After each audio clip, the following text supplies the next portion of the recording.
मित्रों नमस्कार, मैं हूं राकेश कुमार। आप देख रहे हैं मत अभिमत। मित्रों, लंबे समय से जो वित्त रहित शिक्षक हैं और शिक्षकेतर कर्मचारी हैं, वो अपनी मांगों को लेकर हड़ताल पर भी हैं और ये मांगे भी बहुत पुरानी है। लेकिन सरकार इस पर कोई ठोस फैसला नहीं कर रही थी। लेकिन आज जो सम्राट चौधरी हैं, उप मुख्यमंत्री, उन्होंने सोशल मीडिया पर यह जानकारी दी है कि इन वित्त रहित शिक्षकों शिक्षकेतर कर्मचारियों के समस्याओं को देखने के लिए एक समिति का, एक कमेटी का गठन किया गया है। देखिए, ये बताया जा रहा है कि बहुत बड़ी खुशखबरी, और इसे बहुत बड़ी खुशखबरी तो नहीं, लेकिन जो मांगे हैं उस ओर एक कदम बढ़ाना कहा जा सकता है। चूँकि समितियां बनती हैं, समितियों की बैठक होती है और कितने दिनों में उसका निर्णय आता है, यह जग जाहिर है। इसके लिए कुछ अलग से बताने की ज़रूरत नहीं है। लेकिन यह चलिए एक अच्छी बात है और इसको सकारात्मक पहल कहेंगे। चूँकि जब शिक्षक इधर बैठे हुए थे हड़ताल पर, उसी समय संविदा कर्मी भी हड़ताल पर बैठे हुए थे। याद होगा, राजस्व संविदा कर्मी, जो अभियंता हैं, इंजीनियर हैं, वो सारे लोग बैठे हुए थे। लेकिन उनके आंदोलन के साथ क्या हुआ आपने देखा।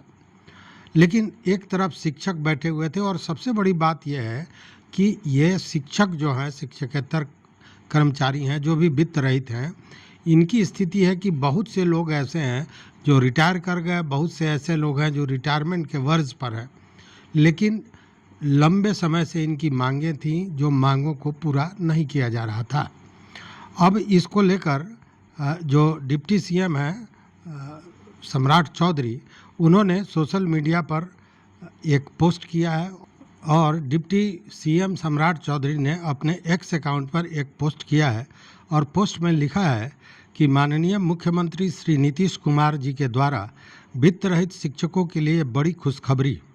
बिहार राज्य अंतर्गत वित्त अनुदानित एवं वित्त रहित विभिन्न शिक्षण संस्थानों, संस्कृत विद्यालयों एवं मदरसों की स्थापना मद में दिए जाने वाले सहायक अनुदान तथा उसमें कार्यरत शिक्षकों एवं शिक्षकेतर कर्मियों को वेतनादि भुगतान से संबंधित सभी पहलुओं के सम्यक एवं नियमित समीक्षा एवं निष्पादन हेतु समिति गठित की गई है। वित्त रहित शिक्षकों के लिए वेतनमान समेत सभी विषयों को लागू करेगी। सभी को हार्दिक बधाई और शुभकामनाएं। मतलब जो ये कमेटी बनी है, उनका जो सम्राट चौधरी ने अपने एक्स अकाउंट पर लिखा है, ये सारे काम को देखना है, जैसा उन्होंने बताया है। अब यह भी जान लीजिए कि यह जो कमेटी बनी है, इसमें कौन से लोग हैं।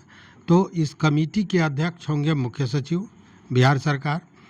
उसके अलावा कई सदस्य हैं, जिसमें विकास आयुक्त हैं, शिक्षा विभाग के अपर मुख्य सचिव हैं या प्रधान सचिव हैं या सचिव होंगे। उसी तरह सामान्य प्रशासन के भी अपर मुख्य सचिव होंगे या प्रधान सचिव होंगे या सचिव होंगे। उसी तरह वित्त विभाग को भी इसमें जोड़ा गया है, उसके भी अपर मुख्य सचिव या प्रधान सचिव या सचिव रहेंगे। उसके अलावा अध्यक्ष बिहार विद्यालय परीक्षा समिति, सचिव अल्पसंख्यक कल्याण विभाग, निदेशक माध्यमिक शिक्षा विभाग बिहार सरकार और निदेशक प्राथमिक शिक्षा विभाग, ये सारे लोग इसके सदस्य बनाए गए हैं। मतलब कि आप देख लीजिए कि 9 सदस्यीय यह कमेटी होगी। और इस कमेटी के बारे में कहा गया है, जो अभी आपने ये देखा होगा, ये आदेश पत्र जो निकाला गया है, इसमें यह कहा गया है कि यह जो कमेटी होगी, यह प्रत्येक माह इसकी बैठक होगी, और उस बैठक में इन सारे बिंदुओं पर जो वेतन से संबंधित मामले हैं या वित्तीय अनियमितता से संबंधित मामले हैं या अस्थायी करने के, मतलब सारे विषयों पर यह विचार करेगी और उसके बाद इस पर कार्रवाई होगी। और यह पत्र जो है ये सरकार के सचिव शिक्षा विभाग द्वारा जारी की गई है। आज ही यह पत्र जारी किया गया है। तो इसको लेकर तमाम जो मीडिया है वो यही चला रहा है, बहुत बड़ी खुशखबरी। लेकिन यह खुशखबरी का मामला नहीं है। आप यह कहिए कि जो काम सरकार को वर्षों पहले करना चाहिए उस तरफ पहली बार कदम उठाया है, और शायद यह कदम भी चुनाव को देखते हुए उठाया गया है। अब पूछिएगा क्यों?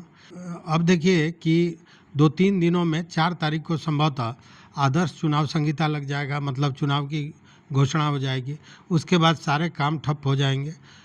उसके बाद फिर सरकार बनेगी। उसके बाद क्या होता है नहीं होता है यह देखने वाली बात होगी। लेकिन इसके बीच में कोई फैसला तो नहीं किया जा सकता है, क्योंकि आदर्श चुनाव संहिता के तहत कोई नया विषय इस तरह का नहीं लाया जा सकता है।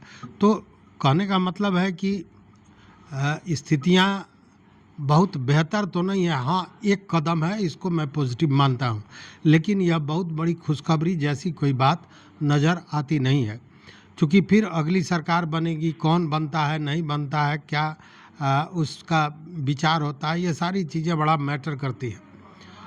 और ये शिक्षक आज से नहीं, ज़माने से अपनी मांगों पर अड़े हुए हैं, लगातार मांग कर रहे हैं, और बहुत दयनीय स्थिति में ये वित्त रहित शिक्षा प्रणाली से जो भी जुड़े हुए हैं बहुत खराब स्थिति में है। उसका एक सबसे बड़ा कारण है कि जो अनुदान मिलता है, जो रिजल्ट के आधार पर भी दिया जा रहा है, तो वो जो मिलता है उसको भी संस्थान, जो भी संस्थान है, वो कहीं ना कहीं घाल मेल कर लेती है, और शिक्षकों के पास बहुत छोटी मात्रा में बहुत कम पैसा प्राप्त होता है।